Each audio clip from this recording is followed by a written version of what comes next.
For 3 months in 2016, Modern was broken, menaced by one of the most oppressive decks it had ever seen. Various versions of Eldrazi decks ran rampant across the format, and cluttered up top 8s, effectively rendering much of the competition irrelevant. Few decks could put up much of a fight against them, leading to one of the most unhealthy metas ever, as well as one of the most miserable to play through.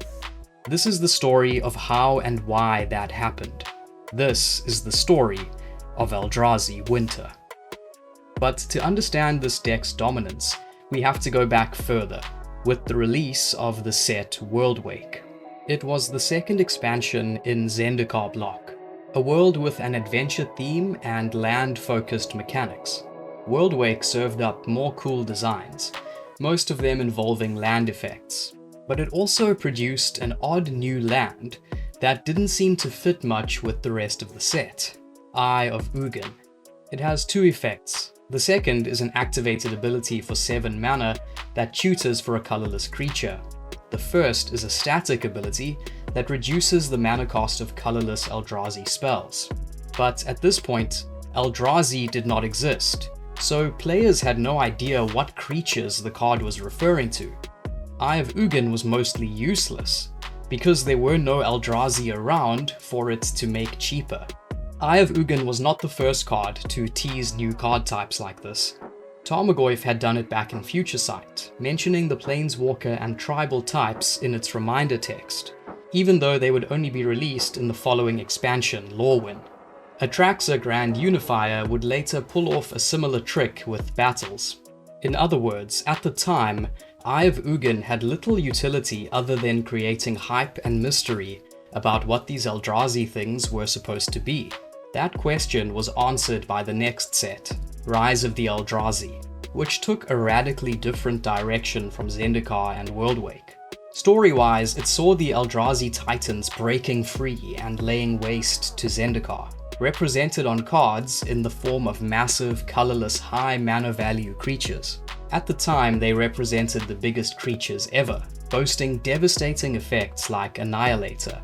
In particular, the 3 Eldrazi titans, Ulamog, Kozilek, and Emrakul, took inspiration from cosmic horror, particularly Lovecraft's infamous monster Cthulhu. Their mixture of power, destructiveness, and otherworldliness made them an instant hit with players. However, the design of these behemoths caused problems. All of them were incredibly costly. Most of the Eldrazi in Rise of the Eldrazi cost 8 mana or more. To accommodate this, set designer Brian Tinsman created what he called Battlecruiser Limited. This was a slow, limited environment tilted toward longer games, where the early threats were powered down, and the game was meant to focus on late-game battles between massive bombs. Rise of the Eldrazi was thus a unique and complex limited experience, but a tricky one, rewarding enfranchised players while punishing those with a less in-depth understanding of how the set worked. Due to the Eldrazi's popularity, Wizards of the Coast brought them back in 2015 with the set Battle for Zendikar. However, creating new Eldrazi represented a significant design challenge. They would have to be powerful enough to live up to their predecessors, or else fans would be disappointed and the creature's epic image would be tarnished. But having only high mana cost Eldrazi would create serious problems for Limited once again. As Magic head designer Mark Rosewater says, "The challenge laid before me and my team was to capture much of what was fun about the Eldrazi, without a lot of the baggage that had turned off a huge swath of players. And this was a real challenge. I didn't feel I could use Annihilator. I didn't feel I could use Battlecruiser magic. I was even concerned with how many giant creatures I could have, and at what rarity. The solution was to create strong, small Eldrazi that could be played early in the game, rather than just being late-game finishers like Emrakul the Aeon's Torn. At the same time, these creatures would also have to capture the sense of Eldrazi grandeur and weirdness through their mechanics. This was in part conveyed through the Devoid keyword, which allowed the Eldrazi to remain colorless while having colored mana costs. Similarly, the colorless mana symbol was introduced. allowing R&D to give some Eldrazi costs requiring specifically colorless mana. The little Eldrazi creatures released in Battle for Zendikar were decent, but didn't make much of a splash. That all changed on January 22nd, 2016, with the release of Oath of the Gatewatch. This set was consciously conceived as a way of pushing the power of Eldrazi tribal and making them constructed viable. To this end, it served up a bunch of strong Eldrazi threats, including 4 notable ones that curved from 2 to 5 mana. Eldrazi Mimic, Matter Reshaper, Thought-Knot Seer, and Reality Smasher.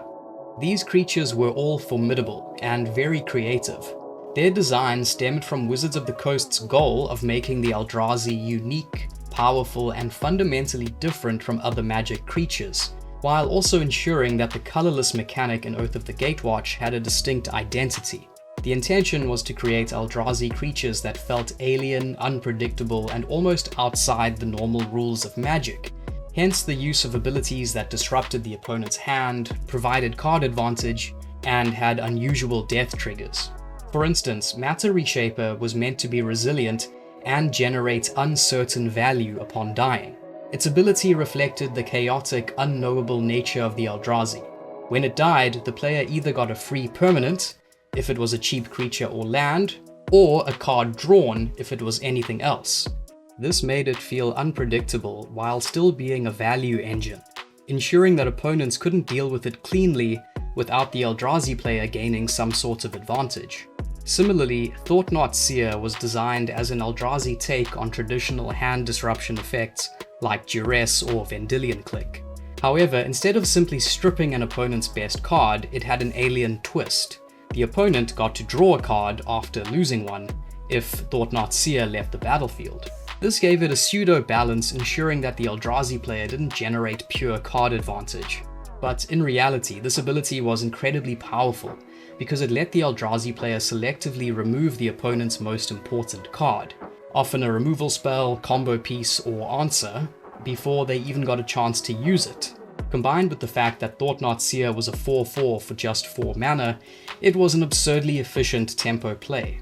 For this reason, it continues to show up in modern decks to this day. Then, in the 5-drop slot, we have Reality Smasher. Reality Smasher was designed as an aggressive, high-impact Eldrazi that embodied the sheer force and inevitability of these cosmic horrors, while introducing a uniquely punishing mechanic for removal. Unlike the slow, towering Eldrazi Titans, Reality Smasher was meant to hit the battlefield quickly and apply immediate pressure, making it one of the most brutally efficient threats in Oath of the Gatewatch.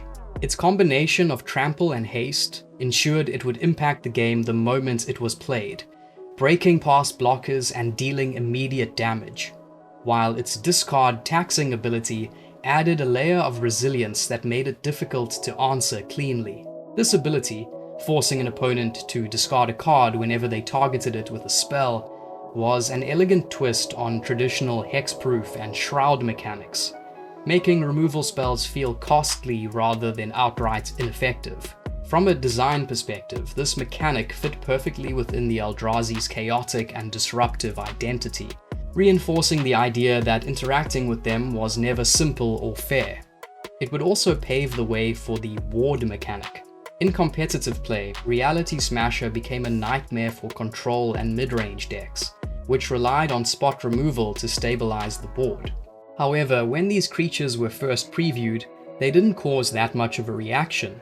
Some people liked their flavor and the otherworldly feel to their mechanics, but no one predicted that they would form the basis of one of the most powerful modern decks of all time. That all changed on the 5th of February 2016, with Pro Tour Oath of the Gatewatch. This tournament saw the debut of a new Eldrazi archetype. This deck, appearing in several variants, combined the new cheap Eldrazi from Oath of the Gatewatch with the mana reduction of Eye of Ugin and the ramp of Eldrazi Temple, also released back in the original Zendikar block. These lands allowed Eldrazi decks to cheat out massive threats at a breakneck pace, overwhelming opponents before they could mount any defense. A turn 1 Eldrazi Mimic followed by a turn 2 Thought-Knot Seer or even Reality Smasher was nearly impossible to beat. And since these decks ran playsets of Simian Spirit Guide, they could execute blistering openings that felt more like vintage than modern. On top of that, Splinter Twin and Summer Bloom had been banned in the format just months before, meaning that there was something of a power vacuum. Eldrazi filled this space, performing exceptionally well at this event. Of the top 8 deck lists, 2 were Affinity, 2 were Blue-Red Eldrazi, 1 was Processor Eldrazi, and 3 were Colorless Eldrazi. In the end, Eldrazi variants comprised 75% of the top 8, with Jashen Tao of Team East-West Bowl securing victory with the Blue-Red Eldrazi build. The impact of this deck on Modern was swift and overwhelming. Just 2 weeks later, Eldrazi variants accounted for a staggering 47% of the decks, advancing to Day 2 of the Star City Games Louisville Modern Open. Meanwhile, on Magic the Gathering Online, the archetype's grip on the metagame tightened, surpassing 40% representation and continuing to climb, an unprecedented level of dominance for a single strategy.